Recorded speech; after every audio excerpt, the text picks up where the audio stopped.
भगवान श्री कृष्ण हमें सिखाते हैं, अहम आत्मा गुणाकेश सर्वभूताशय स्थित, अर्थात सभी प्राणियों के भीतर उनकी आत्मा के रूप में एक ही ईश्वर रहते हैं।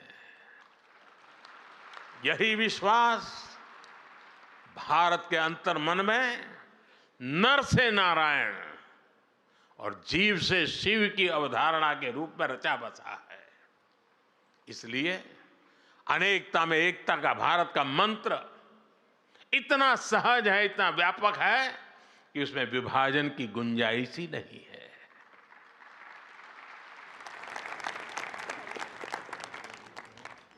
हम एक बार हरे कृष्ण बोलते हैं और एक दूसरे के दिलों से जुड़ जाते हैं।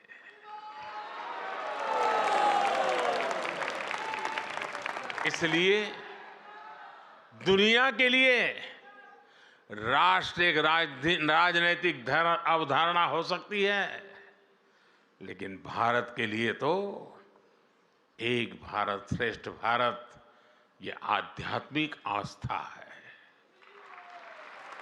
हमारे सामने खुद श्रील भक्ति सिद्धांत गोस्वामी का जीवन भी एक उदाहरण है।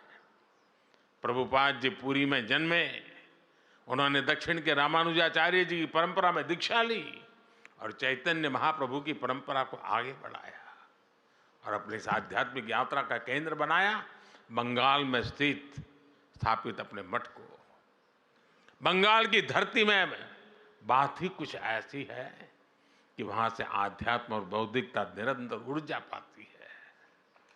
ये बंगाल की ही धरती है जिसने हमें रामकृष्ण परमहंस जैसे संत दिए, स्वामी विवेकानंद जैसे राष्ट्र ऋषि दिए।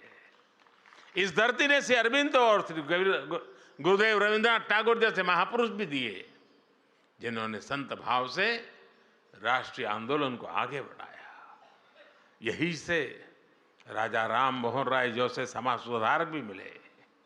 बंगाल चैतन्य महाप्रभु और प्रभुपाद जैसे उनके अनुयायियों की तो कर्मभूमि रही है। उनके प्रभाव से आज प्रेम और भक्ति की एक वैश्विक मूवमेंट बन गए हैं।